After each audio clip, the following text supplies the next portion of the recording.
नमस्कार, प्रादेशिक समाचार के साथ मैं राहुल शर्मा। सबसे पहले मुख्य समाचार। प्रधानमंत्री ने स्मार्ट इंडिया हैकाथॉन के ग्रैंड फिनाले में युवा इनोवेटर से किया संवाद। युवाओं से भारत को आत्मनिर्भर और विकसित बनाने के लिए मिलकर काम करने का किया आग्रह। देश में कोविड के बढ़ते मामलों को लेकर केंद्रीय स्वास्थ्य मंत्री आज सभी राज्यों के स्वास्थ्य मंत्रियों के साथ करेंगे समीक्षा।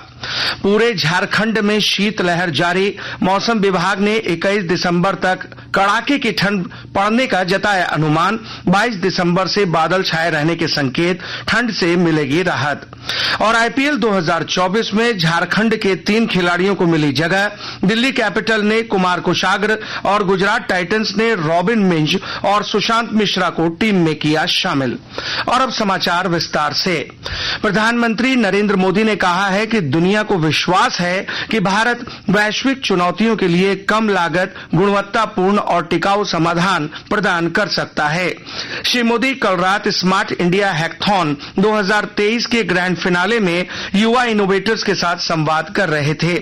श्री मोदी ने आशा व्यक्त की है कि हैकाथॉन के दौरान उनके नवाचारों से देश के विकास, विशेषकर रेल क्षेत्र में मदद मिलेगी। उन्होंने कहा कि सरकार बड़े पैमाने पर रेलवे में बदलाव कर रही है। प्रधानमंत्री ने कहा कि 21वीं सदी का भारत जय जवान, जय किसान, जय विज्ञान और जय अनुसंधान के मंत्र के साथ आगे बढ़ रहा है। उन्होंने कहा कि भारत इस समय ऐसे दौर में है जहां हर प्रयास अगले 1000 साल के भारत की नींव को मजबूत करेगा। उन्होंने युवाओं से आत्मनिर्भर भारत के लक्ष्य के साथ भारत को विकसित बनाने के लिए मिलकर काम करने का आग्रह किया। देश में कोविड के बढ़ते मामलों को लेकर केंद्रीय स्वास्थ्य मंत्री मनसुख मांडविया आज सभी राज्यों के स्वास्थ्य मंत्रियों के साथ समीक्षा बैठक करेंगे। इससे पहले स्वास्थ्य मंत्रालय ने सभी राज्यों को कोरोना से बचाव के लिए एडवाइजरी जारी की है और सभी दिशा निर्देशों का पालन करने को कहा है। बता दें कि हाल ही में कोरोना के नए वेरिएंट के मामले तेजी से बढ़ रहे हैं। झारखंड उच्च न्यायालय ने राज्य को 1984 के सिख दंगा में झारखंड में प्रभावित लोगों को मुआवजा का शीघ्र भुगतान करने का निर्देश दिया है। सुनवाई के दौरान गृह विभाग के अपर मुख्य सचिव और पुलिस महानिदेशक कोर्ट में वर्चुअल रूप में उपस्थित हुए। उन्होंने कोर्ट को बताया कि पूरे राज्य में करीब 600 केस दर्ज हुए थे। इनमें से कई केस में फाइनल फॉर्म दाखिल हो गए हैं। जो केस बचे हैं उनकी मॉनिटरिंग की जा रही है। कोर्ट ने अगली सुनवाई में राज्य सरकार को मुआवजा भुगतान और सिख दंगा के केस की अद्यतन स्थिति प्रस्तुत करने का निर्देश दिया है। सीसीएल प्रबंधन ने काम करने के दौरान मोबाइल फोन के उपयोग पर प्रतिबंध लगा दिया है। सीसीएल ने सभी क्षेत्रों के महाप्रबंधकों को पत्र लिखकर इसे लागू करने का निर्देश जारी किया है।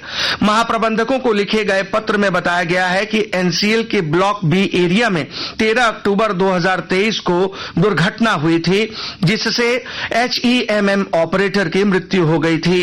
प्रबंधन ने बताया कि जांच में खुलासा हुआ कि वह दुर्घटना मोबाइल में बात करने के कारण हुई थी। विकसित भारत संकल्प यात्रा के तहत कल गोड्डा जिले के ठाकुर गंगटी, पत्थरगामा और महगामा प्रखंड की विभिन्न पंचायतों में कार्यक्रम का आयोजन किया गया। इस दौरान प्रधानमंत्री नरेंद्र मोदी के संदेश को प्रसारित किया गया। कार्यक्रम में भारत को 2047 तक आत्मनिर्भर और विकसित राष्ट्र बनाने, देश की समृद्ध विरासत पर गर्व करने, भारत की एकता को सुदृढ़ करने, देश की रक्षा करने वालों का सम्मान करने और कर्तव्यनिष्ठ नागरिक होने का दायित्व निभाने की शपथ दिलाई गई। मौके पर लोगों को योजनाओं की जानकारी दी गई। आकाशवाणी के ताजा तरीन समाचारों के लिए आप हमारी वेबसाइट newsonair.com पर लॉग ऑन कर सकते हैं। ताजा समाचार x handle @AIR News Alerts और Facebook page all India radio news पर भी उपलब्ध है। आप प्रादेशिक समाचार एकांश के एक्स हैंडल @AIR News _ और फेसबुक, इंस्टाग्राम पेज तथा YouTube channel AIR news Ranchi पर भी हमारे बुलेटिन सुन सकते हैं। प्रादेशिक समाचार आप आकाशवाणी रांची से सुन रहे हैं। शेष समाचार इस विराम के बाद। पिछले 2 साल से लोगों के उत्साह को देखते हुए 15 नवंबर के दिन माननीय मुख्यमंत्री श्री हेमंत सोरेन द्वारा फिर से आपकी योजना आपकी सरकार आपके द्वार कार्यक्रम का शुभारंभ किया गया। हम लोगों ने ये प्रयास किया है, सरकार आपके द्वार के माध्यम से सरकार की आंखें, सरकार की आवाज राज्य के अंतिम व्यक्ति तक पहुंचे और हर एक व्यक्ति को विकास के कड़ियों से हम जोड़े। इस अभियान के अंतर्गत अबुआ आवास योजना, गुरुजी स्टूडेंट क्रेडिट कार्ड जैसी योजनाओं को लेकर आवेदन लिया जाएगा। अभियान में लाखों स्टूडेंट्स को साइकिल खरीदने हेतु राशि भी दी जाएगी। इस कार्यक्रम के जरिए सभी वर्ग के जरूरतमंदों को सरकार की कल्याणकारी योजनाओं से जोड़ा जाएगा। देने आपको अधिकार, फिर से हेमंत सरकार आ रही आपके द्वार। इस कार्यक्रम के तहत 24 नवंबर से 26 दिसंबर तक शिविरों का आयोजन किया जाएगा और शिविर में आने वाले प्रत्येक लाभार्थियों के बीच पौधे का वितरण किया जाएगा। सूचना एवं जनसंपर्क विभाग, झारखंड सरकार द्वारा जनहित में प्रसारित। प्रादेशिक समाचार में एक बार फिर आपका स्वागत है। पश्चिमी सिंहभूम जिले में मुख्यमंत्री ग्राम गाड़ी योजना के तहत 6 नए मार्गों पर बसों का परिचालन शुरू किया जाएगा। विस्तृत जानकारी दे रहे हैं हमारे संवाददाता।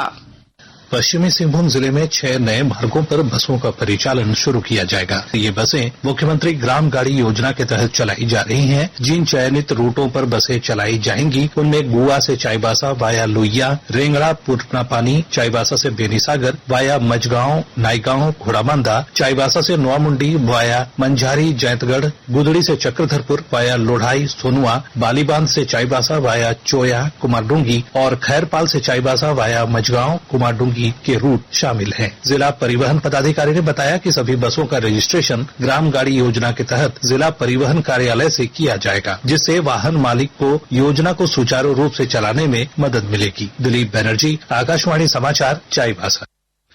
रांची के सिल्ली प्रखंड में आयोजित गूंज महोत्सव के दूसरे दिन कल सिल्ली के 75 उत्कृष्ट किसानों को सम्मानित किया गया। महोत्सव के दौरान 22 किसानों के बीच 18,26,000 रुपए का केसीसी वितरण भी किया गया।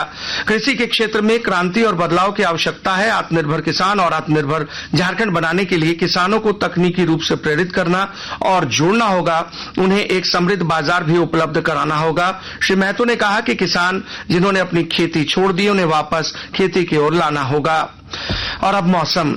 पूरे झारखंड में शीतलहरी का कहर जारी है। इधर मौसम विभाग ने झारखंड के पश्चिमी भागों में 21 दिसंबर तक शीतलहर चलने का अनुमान जताया है। उत्तर पश्चिमी हवाओं के कारण चलने वाली शीतलहर से मध्य भाग भी प्रभावित होगा। विभाग ने 48 घंटों के लिए शीतलहर को लेकर पलामू, गढ़वा, चतरा, कोडरमा, लातेहार, लोहरदगा जिलों के लिए चेतावनी जारी की है। वहीं 22 दिसंबर से 25 दिसंबर तक राज्य के कुछ हिस्सों में बादल छाए रहने की संभावना है। इस दौरान न्यूनतम तापमान में 2 डिग्री तक की वृद्धि होगी, लेकिन 25 दिसंबर के बाद फिर से तापमान में गिरावट दर्ज होने की संभावना है। आईपीएल 2024 के लिए कल दुबई में हुए मिनी ऑक्शन में झारखंड के 3 खिलाड़ियों को अलग अलग टीमों ने बोली लगाकर अपनी टीम में शामिल किया।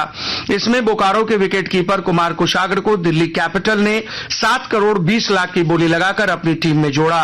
वहीं रांची के विकेटकीपर बल्लेबाज रॉबिन मिंज को गुजरात टाइटंस ने 3 करोड़ 60 लाख में और रांची के ही तेज गेंदबाज सुशांत मिश्रा को गुजरात टाइटंस ने ही 2 करोड़ 20 लाख रुपए की बोली लगाकर अपनी टीम में जगह दी है। इस ऑक्शन में ऑस्ट्रेलिया के तेज गेंदबाज मिचेल स्टार्क सबसे महंगे खिलाड़ी बने। उन्हें केकेआर ने 24 करोड़ 75 लाख की बोली लगाकर खरीदा। और अंत में अखबारों की सुर्खियां। राज्य से प्रकाशित होने वाले सभी प्रमुख अखबारों ने आईपीएल 2024 के मिनी ऑक्शन की खबर को प्रमुखता से प्रकाशित किया है। इसके अलावा प्रभात खबर की सुर्खी है, भाजपा के मुख्य सचेतक बिरंची नारायण, विधायक जेपी पटेल और भानु निलंबित। दैनिक भास्कर ने पान मसाला कारोबारी सिंघानिया के 24 ठिकानों पर आईटी रेड की खबर को पहले पेज पर प्रकाशित किया है। हिंदुस्तान ने पहले पेज पर लिखा है, झारखंड में फिर कोरोना का खतरा। दैनिक जागरण ने मुख्यमंत्री हेमंत सोरेन के हवाले से लिखा है, शोषण से जवानी में वृद्ध जैसा हो गया झारखंड। राष्ट्रीय नवीन मीर ने लिखा है, आपके द्वार पहुंचकर समस्याओं का समाधान कर रही सरकार। और रांची एक्सप्रेस की सुर्खी है, मुख्यमंत्री ने 402 करोड़ रुपए की 105 योजनाओं का किया शिलान्यास। अंत में मुख्य समाचार एक बार फिर। प्रधानमंत्री ने स्मार्ट इंडिया हैकाथॉन के ग्रैंड फिनाले में युवा इनोवेटर से किया संवाद। युवाओं से भारत को आत्मनिर्भर और विकसित बनाने के लिए मिलकर काम करने का किया आग्रह। देश में कोविड के बढ़ते मामलों को लेकर केंद्रीय स्वास्थ्य मंत्री आज सभी राज्यों के स्वास्थ्य मंत्रियों के साथ करेंगे समीक्षा। पूरे झारखंड में शीतलहर जारी। मौसम विभाग ने 21 दिसंबर तक कड़ाके की ठंड पड़ने का जताया अनुमान। 22 दिसंबर से बादल छाए रहने के संकेत, ठंड से मिलेगी राहत। और आईपीएल 2024 में झारखंड के 3 खिलाड़ियों को मिली जगह। दिल्ली कैपिटल ने कुमार कुशाग्र और गुजरात टाइटंस ने रॉबिन मिंज और सुशांत मिश्रा को टीम में किया शामिल। इसी के साथ प्रादेशिक समाचार का यह बुलेटिन समाप्त हुआ। नमस्कार।